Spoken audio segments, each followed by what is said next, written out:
அமெரிக்காவில் மெசசூட்ஸ் medical university உலகத்தில் மருத்துவ பல்கலைக்கழகங்களில் ஆகச்சிறந்த ஒரு பல்கலைக்கழகம். அங்கு பணியாற்றக்கூடிய பேராசிரியர்கள் நம்ம ஊரில் இருந்து படித்து அங்கே போய் ஆசிரியர்களாக இருக்காங்க. பாஸ்டன் நகரத்தில் பாஸ்டன் தமிழ்ச்சங்கத்தில் உரையாற்றுவதற்காக போயிருக்கேன். அப்போ அங்கே வந்து அவர்களோட சந்தித்து அவர்களை பேசி கொண்டு இருக்கும்போது அவங்க என்ன ஆராய்ச்சி பண்ணுறாங்கன்னு நான் ஒரு தெரிஞ்சுக்கணுங்கிறதுக்காக நான் கேட்குறேன் அவர்கிட்ட. அந்த பேராசிரியர் அவங்க வந்து வெட்டினரி சயின்ஸ் படித்த அம்மா, அவங்க அவரும் அவர் கணவர் வந்து மைக்ரோபயாலஜி பண்ணவங்க. 2 பேரும் அங்கேயே PhD பண்ணி அங்கேயே ஒர்க் பண்ணிட்டு இருக்காங்க.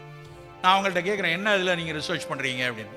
ஆச்சரியம் என்னென்னா, அவருடைய ஆராய்ச்சிக்குரிய பொருள் என்ன தெரியுமா? தோசை மாவு, ஆப்ப மாவு. அவர் ஒரு ப்ரோபயாட்டிக் ரிசர்ச்சர். தோசை மாவுக்கும் ஆப்ப மாவுக்கும் என்ன வித்தியாசம் இருக்குது, தென்னங்கல்லுக்கும் பனங்கல்லுக்கும் என்ன வித்தியாசம் இருக்குது, கல்லிலிருந்து வரக்கூடிய அந்த மைக்ரோப் எப்படி இருக்குது, தோசை மாவிலிருந்து வரக்கூடிய அந்த நுண்ணுயிரி எப்படி இருக்குது, இதையெல்லாம் அவர்கள் ஆய்ந்து கொண்டு இருக்கிறார்கள். எங்கே? அமெரிக்காவில் உட்காந்து. பழைய சோறில் ஒரே நாளில் அதை வந்து காலையில் வச்சா எப்படி இருக்குது, அந்த பழைய சோறோடு வேறு பொருட்களை சேர்க்கும் போது அது என்ன மாற்றத்தை உருவாக்குறது, இதுதான் அவங்க ஆராய்ச்சி செய்து கொண்டு இருக்கிறாங்க. கம்பூச்சா அப்படின்னு நீங்கள் கேள்விப்பட்டிருக்கலாம். தேநீரில் அந்த தேநீரை புளிக்க வைத்து அதை வந்து பருகக்கூடிய பழக்கம் சீனர்களுக்கு உண்டு. சோயாவை புளிக்க வைத்து மிசோ சூப் என்று குடிப்பார்கள் ஜப்பானியர்கள். ஜப்பானில் மிசோ சூப் சாப்பிட்றான், அங்கே கம்பூச்சா சாப்பிட்றாங்க. நம்ம ஊரில் தோசை மாவு, பனங்கள் இதெல்லாம் இங்கே பழக்கம் இருக்குது. இது எல்லாத்தையும் ஒப்பிட்டு ஆய்வு செய்கிறார் அவர்.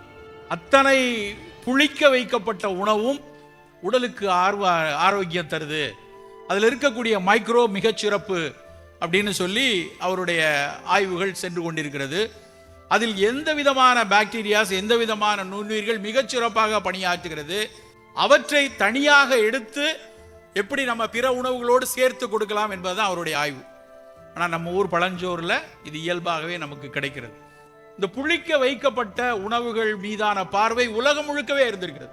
மிசோ சூப்பை பற்றி, ஜப்பானியர்கள் சாப்பிடக்கூடிய மிசா சூப், நீங்கள் எங்கே போய் சைனீஸ் இதில் ரெஸ்டாரண்ட்டில் இல்லை ஜாப்பனீஸ் ரெஸ்டாரண்ட்டில் போய் சாப்பிட்டாலும் அந்த மிசோ சூப் இல்லாமல் இருக்காது. நமக்கு எல்லாம் தெரியும், ஜப்பானில் வந்து குண்டு போட்டது, ஹிரோஷிமா நாகசாகியில் குண்டு போட்டப்ப ஒரு ஆய்வு முடிவு என்ன சொல்கிறாங்க அப்படின்னா, இந்த மிசோ சூப் குடிக்கிறவங்களுக்கு, மிசோ சூப் குடித்து கொண்டிருப்பவர்களுக்கு அந்த குண்டில் கதிர்வீச்சினால் வரக்கூடிய விளைவுகள் கொஞ்சம் குறைவாக இருந்தது அப்படின்னு ஒரு ஆராய்ச்சி கட்டுரை எழுதுறாங்க. அந்த அளவுக்கு அந்த மிசோனா ஒன்றும் சோயா மாவை அரைச்சி புளிக்க வச்சு நம்ம எப்படி தோசை மாவு பண்ணுறோமோ அது மாதிரி அவர்கள் அதை செய்து கொடுக்குறாங்க. இந்த புளிக்க வைக்கக்கூடிய உணவுகள், இந்த ஒயினுடைய கதைகள் படித்தாலும் முதல்ல வந்து ஒரு கிரேக்கத்தில் ரோமானிய பேரரசில் ஒரு ராணி வந்து அவர் கணவரோடு இருக்கக்கூடிய பிணக்கில் அந்த ராஜா வந்து அந்த ராணியை பார்க்கவே வரமாட்டாராம். எப்போ பார்த்தாலும் அவர் வந்து தன் நாட்டை பெருக்கக்கூடிய ஒரு பழக்கத்தில் எப்போ பார்த்தாலும் நாடை பிடிக்கிறதுன்னு அலைஞ்சிக்கிட்டே இருந்திருக்காரு. அப்புறம் அந்த புறத்தை விரிவாக்குறதுலையும் அலைஞ்சிக்கிட்டே இருந்திருக்காரு. இந்த மணி இருந்திருக்கிறவரை ஒரு நாள் சண்டை கட்டியிருக்காங்க அந்த அம்மா ராணியும். அவங்களும் சண்டை கட்டி எதுவும் சரியாக வரலன்னொடனே கோவத்தில் ஒரு ஓரத்தில் திராட்சையை வந்து சேமித்து வைத்திருந்திருக்கிறார்கள். அது நாள்பட்டு புளிச்சு போயிடுச்சு, கெட்டு போயிருக்கு. பூஞ்சைகளாகி புளித்து கெட்டிருந்த திராட்சையை இதை சாப்பிட்டா நான் செத்து போறேன்னு எடுத்து குடிச்சாங்களாம். அது குடிச்சவங்களுக்கு அந்த அம்மாவுக்கு ஒரு தீராத தலைவலி இருந்ததாம், மைக்ரைன் மாதிரி. அந்த தலைவலி போய் அந்த உடலுக்கு ஒரு நல்லது நடக்கிற மாதிரி தெரிஞ்சு, அடடா புளிச்ச ஒரு திராட்சை ரசம் நல்லமா இருக்கிறதே என்று யோசிச்சதுனால விளைஞ்சது தான் இன்னைக்கு இருக்கக்கூடிய திராட்சை ரசம் ஒயின் அப்படிங்கிற ஒரு கருத்து, ஒரு கதை வந்து மேற்கத்திய இலக்கியங்கள்ல உண்டு. இந்த சோயா புளிக்க வைக்கிற மாதிரி ஆப்பிரிக்கர்கள்ல வந்து சிறுதானியங்களை புளிக்க வைத்து சாப்பிட்றாங்க. இப்போ ஒரு வருடம் இருக்கும். லான்செட் என்பது மருத்துவ உலகில் மிகப்பெரிய முக்கியமான பத்திரிகை. அதுல ஒரு ஆர்டிக்கல், மற்ற இதில் சும்மா எழுதுற மாதிரிலாம் அங்கே லான்செட்ல வர முடியாது. அந்த லான்செட்ல ஒரு ஆர்டிக்கல் வந்ததுன்னா அது மருத்துவ உலகின் உச்சம். அத்தனை கண்டுபிடிப்புகளும் அங்கே தான் வெளியாகி, எப்படி அறிவியல் உலகில் நேச்சர் இருக்கிறதோ அது மாதிரி மருத்துவ உலகில் லான்செட். அதுல ஒரு ஆராய்ச்சி முடிவு. அந்த ஆராய்ச்சி முடிவு என்ன தெரியுமா? ஆப்பிரிக்காவில் கிளிமஞ்சாரோ அப்படின்னு ஒரு பகுதி கேள்விப்பட்டிருப்போம், டான்சானியாவில் கிளிமஞ்சாரோ. அந்த கிளிமஞ்சாரோவில் ஒரு 100 இளைஞர்களை எடுத்து அந்த 100 இளைஞர்களை 3 மாதம் அந்த நாட்டு மரபு உணவுகளை சாப்பிட வைக்கிறாங்க, அவங்க நாட்டு மரபு உணவுகள். அதுக்கப்புறம் 3 மாதம் கழிச்சு மேற்கத்திய உணவுகள், ஃப்ரெஞ்ச் ஃப்ரைஸு, கொக்கோ கோலா இதெல்லாம் வச்சு பர்கர், பீஸா அப்படின்னு இன்னும் ஒரு 3 மாதம் சாப்பிட்றாங்க. மறுபடியும் அதே பசங்களை திரும்ப 3 மாதம் பழைய உணவுகளை சாப்பிட வைக்கிறாங்க. மொத்தமாக ஒவ்வொரு 3 மாசத்திலையும் அவனுடைய ரத்தத்தில் இருக்கக்கூடிய நோய் எதிர்ப்பாற்றலை புரோட்டியோனோமிக்ஸ்மாங்க, புரத கூறுகள் அத்தனையும் ஆய்வு செய்து, மிகப்பெரிய ஆய்வு அது. நம்ம ஊரில் நான் அந்த ஆர்டிக்கலை படித்தோடனே இங்கே இருக்கக்கூடிய தேசிய உணவியல் கழகத்தினுடைய தலைவர்கிட்ட நான் அந்த மெசேஜ் அப்படியே அதை ஃபார்வர்ட் பண்ணி நம்ம இங்கே செய்ய முடியுமாலாம் கேட்டுட்டு இருந்தேன். அப்போதான் அந்த ஆய்வு எவ்வளவு கடினமானது என்று தெரிந்தது.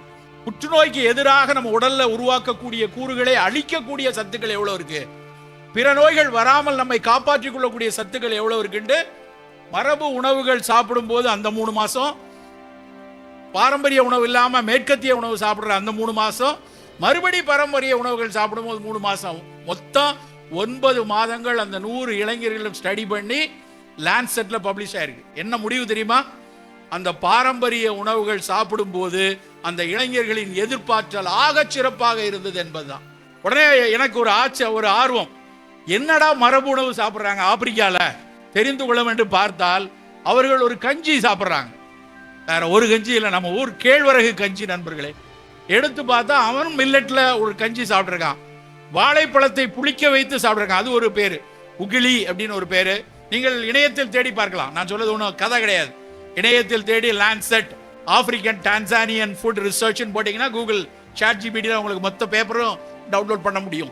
அவர்கள் சொல்றது என்ன, கடைசியா அந்த ஆசிரியர் கடைசி பேரால கன்க்ளூஷன் எழுதுறாரு, மரபு உணவுகளை சாப்பிடுவது, அன்னாடம் அதை எடுத்துக்கொண்டிருப்பது நேரடியாக நமக்கு ஒரு எதிர்பார்த்தல் கொடுக்கக்கூடியது. அதுக்காக தான் நம்ம திரும்ப திரும்ப இந்த விஷயத்தை மரபு உணவுகளை எடுக்கணும்னு சொல்லிக்கொண்டே இருப்பது. நண்பர்களே, நம்ம கிட்ட அவ்வளவு சத்தான விஷயங்கள் நம்ம சுத்தி இருக்கு. நம் மரபு உணவுகள் ஒவ்வொன்றுக்கு பின்னாடி ஒரு நீண்ட அனுபவம் இருக்கு. குப்பைகள், பழைய விஷயங்கள்ல குப்பை இருக்கு, அதை தூக்கி எறியவும் தயாராக தான் இருக்கணும். நான் எப்பொழுதும் பழமையெல்லாம் மிகச்சிறப்பு, புதுசே தப்புன்னு சொல்லக்கூடிய ஆள் கிடையாது. நவீன அறிவியலை கற்றுக்கொள்ளணும், நவீன அறிவியல் வழியாக அதை பார்க்க வேண்டும், நவீன அறிவியல் வழியாக இதற்றையெல்லாம் ஏன் புறந்தள்ளக்கூடாது என்று யோசிக்க வேண்டும் தான் திரும்ப திரும்ப வலியுறுத்தி சொல்வது. நம்ம ஊர் கஞ்சியா இருக்கட்டும், நம்ம ஊர் பழங்களாக இருக்கட்டும், கசப்பு காய்களாக இருக்கட்டும், அன்றாட உணவில் எடுக்கணும். எவ்வளவு நுட்பமாக ஒவ்வொரு உணவுலையும் தயாரிச்சிருக்காங்க. ஒரு முறை ஒரு புத்தகத்தை வாசிச்சுட்டு இருக்கிறேன். அப்போ அந்த புத்தகத்தில் தமிழர்களுக்கு ஆவியில் வேக வைத்த உணவு இந்தோனேஷியாக்காரன் வந்தப்பறம் தான் தெரிஞ்சுது. இட்லி அப்படிங்கிறது இட்டு அவி, இட்லிங்கிறது நம்ம கிட்ட கிடையாது. 14ஆம் நூற்றாண்டுல தான் 13ஆம் நூற்றாண்டுல தான் இந்தோனேஷியர்கள் வந்ததுக்கு அப்புறம் தான் ஆவியில் வெந்த உணவை கண்டுபிடிச்சாங்க அப்படின்னு ஒரு பெரிய எழுத்தாளர் அவருடைய புத்தகத்தில் எழுதினார். நாங்கள் சித்த மருத்துவத்தில் படிக்கும் போது அஸ்வகந்தாங்கிற அமுக்கராங்கிழங்கை ஆவியில வேக வச்சுதான் சீராக்குவோம், சுத்தி செய்வோம். அப்ப ஏன் நீர்ல ஆவியை வச்சு செய்யக்கூடிய உணவு நம்மகிட்ட எதுவும் இல்லையா அப்படின்னு யோசிச்சு பார்த்தா சடார்னு ஞாபகம் வருது. புட்டு செய்வதற்கென்று தோண்டி என்று ஒரு பொருள் இருக்கும். இந்த தோண்டிங்கிற சொல் எத்தனை பேருக்கு அறிமுகம்னு தெரியல. பட்டினத்தாரனுடைய ஒரு பாட்டு ஞாபகம் இருந்தா, நந்தவனத்தில் ஒரு ஆண்டி 4-6 மாதமாய் குயவனை வேண்டி கொண்டு வந்தானடி ஒரு தோண்டி, அதை கூத்தாடி போட்டு உடை தாண்டி என்று ஒரு தத்துவ பாடல் உண்டு. அந்த கொண்டு வந்தானடி ஒரு தோண்டின்னு இருக்கு இல்லையா, அது மண் தோண்டிங்கிறது கழுத்து நீளமா இருக்கக்கூடிய ஒரு கலையம். அந்த தோண்டியில மூங்கில் குழலை கரெக்டா சொருகுவாங்க. அந்த மூங்கில் குழல் எப்படி இருக்கணும்னு நம்ம தமிழ் சமூகம் மிகச்சரியாக அன்றைக்கு சொல்லியிருக்கான். சாதாரண மூங்கிலை பயன்படுத்த முடியாது, அதுக்கு நல்ல 8 அங்குலம் விட்டு இருக்கணும். நார்மலா இந்த மாதிரி இது கட்டுறதுக்காக வைக்கக்கூடிய சாமியை சப்பரம் தூக்குறதுக்கு ஒரு இது வச்சிருப்பாங்களா, களி, அந்த மூங்கில் களியில கணுவை வெட்டி அதை அந்த தோண்டியில சொருகி அதுக்கு நடுவில் தேங்காய் சில்லு வைப்பாங்க. அந்த தேங்காய் சில்லுல இருக்கிற கண்ணு வழியா தண்ணி நீராவி மேலே போகும். அந்த மூங்கில் குழல்ல சில்லை வச்சு அதுக்கு மேலே தேங்காய் பூ, அதுக்கு மேலே அரிசி மாவு, அதுக்கப்புறம் தேங்காய், அதுக்கப்புறம் அரிசி மாவு, அதுக்கப்புறம் தேங்காய், அப்படி வச்சு ஒரு வெள்ளை துணியை ஆடை கட்டி கீழே தண்ணியில் வேக வச்சாங்கன்னா அந்த ஸ்டீம் மேலே போய் புட்டை அவிக்க வைப்பாங்க. அந்த புட்டு அவித்து வரக்கூடிய வாடையை வைத்து இது முழுமையாக வெந்து விட்டதா என்று அறிந்தார்கள். நம்மால் ஸ்டீம் இன்ஜின் கண்டுபிடிக்கல, அது உண்மைதான். நீராவியை வச்சு புட்டை வேக வச்சிருக்காங்க. அப்ப ஆவியில் வெந்த உணவுகள் நமக்கு தெரியாதுன்னு எப்படி சொல்ல முடியும்? புட்டுக்கு மண் சுமந்த கதையை சிவபெருமான் காலத்துல படிச்சிருக்கோம். புட்டு எப்படி அவல் பழைய உணவோ, புட்டு அப்படி பழைய உணவு. இப்ப நம்ம ஊர்ல அவ்வளவு நல்ல உணவுகள் இருந்திருக்கு. அப்படி ஒரு ஸ்டீம் குக்குடு ஃபுட்டுக்குன்னு மருத்துவ குணம் இருக்கு. நீங்க ஃப்ரைடு ஃபுட்டுக்கும் ஸ்டீம் குக்குடு ஃபுட்டுக்கும் நிறைய வித்தியாசம் இருக்கு. ஆவியில் வேகும் போது அந்த அரிசியினுடைய சத்துக்கள் மாறாது. இப்ப நம்ம கொண்டாடுறோமே மாப்பிள்ளை சம்பா, கருப்பு கவுனி, நாம ஏன் புட்டுக்கு அதை பயன்படுத்தக்கூடாது? புட்டுக்கு அது மாதிரி நம்ம வேக வைக்கும் போது ஒரு சஸ்டைன்டு ஹீட் அந்த மாவுல கிடைத்து அந்த மாவு சத்தான ஒரு மாவாக நமக்கு கிடைக்கும். மாப்பிள்ளை சம்பா அரிசியை இதே மாதிரி வறுத்து புட்டு மாவா செய்து இதே போல நம்ம வந்து புட்டு செய்து நம்ம சாப்பிட்டோம் அப்படின்னா அது நிச்சயமா அந்த மாப்பிள்ளை சம்பாவினுடைய அந்த அரிசியினுடைய மருத்துவ குணமும் பெரியதளவு கெடு போகாமல் வேக வைத்து நமக்கு கிடைக்கும். நண்பர்களே, நம் உணவை அந்த அளவுக்கு நாம் பக்குவப்படுத்தி நம்ம சாப்பிட்ருக்கோம், பக்குவப்படுத்தி நம்ம எடுத்திருக்கோம். ஆனால் அவற்றையெல்லாம் மறந்து குப்பை உணவுகளுக்குள்ள போகிறோம். சிறுதானியங்களை திரும்ப திரும்ப கொண்டாடுவதற்கான அடிப்படை காரணம் அதில் இருக்கக்கூடிய ரெசிஸ்டன்ட் ஸ்டார்ச். அன்னைக்கு தெரியாது சிறுதானியம். முதல்ல நாங்கள் பேசும்போது சிறுதானியத்தை பற்றி பேசினா அதுவும் ஸ்டார்ச் தானே, ஏன் அதை போய் சொல்லிட்டே இருக்கீங்க? திணையில ஸ்டார்ச் இல்லையா, வரகுல ஸ்டார்ச் இல்லையா, ராகில ஸ்டார்ச் இல்லையா? வாங்க, ஸ்டார்ச் இருக்கு, ஆனா அது சாதாரண ஸ்டார்ச் இல்ல, டக்குன்னு டீக்ரேட் ஆகி சர்க்கரையை கூட்டக்கூடிய ஸ்டார்ச் இல்ல. அதுல இருக்குது ரெசிஸ்டன்ட் ஸ்டார்ச். அது மெல்ல மெல்ல தான் ஜீரணிக்கும். அதனாலதான் ராத்திரில சாப்பிட மாட்டாங்க, ரொம்ப நிறைய சாப்பிட முடியாது, குறைவா. அரிசியை வெள்ளை அரிசி சாப்பிட்ற மாதிரி வரகரிசி சோறு சாப்பிட முடியாது, குறைவாகத்தான் சாப்பிட முடியும். அதுக்கு காரணம் அது லேஸ்ல பிரேக் ஆகாது. லேஸ்ல பிரேக் ஆகல அப்படின்னாலே அது சர்க்கரை வியாதிக்கு நல்லது. வேகமாக உட்கிரகித்தால், வேகமாக அந்த அரிசியினுடைய குளுக்கோஸ், இப்போ நார்மலாக வெள்ளை அரிசியை வேக வச்சு வாயில போட்டோம்னா வாயில இருக்க உமிழ்நீரில் இருக்கக்கூடிய சலைவரி அமைலேசே அதை பிரேக் பண்ணிடும். அதுவே வந்து டக்குன்னு குளுக்கோஸ் அப்சார்ப் பண்ண ஆரம்பிச்சிடும். படுவேகமாக சர்க்கரை ரத்தத்தில் ஏறும். ஆனால் வரகரிசி சோறில் இருக்கக்கூடிய ரெசிஸ்டன்ட் ஸ்டார்ச்சோ பிற சிறுதானியங்களில் இருக்கக்கூடிய ரெசிஸ்டன்ட் ஸ்டார்ச்சோ அவ்வளவு வேகமாக ஏறாது. புட்டு மாவுக்கு நம்ம ஊரில் நம்ம அரிசி வெள்ளை அரிசி மாவை வச்சு பண்ணுறோம்.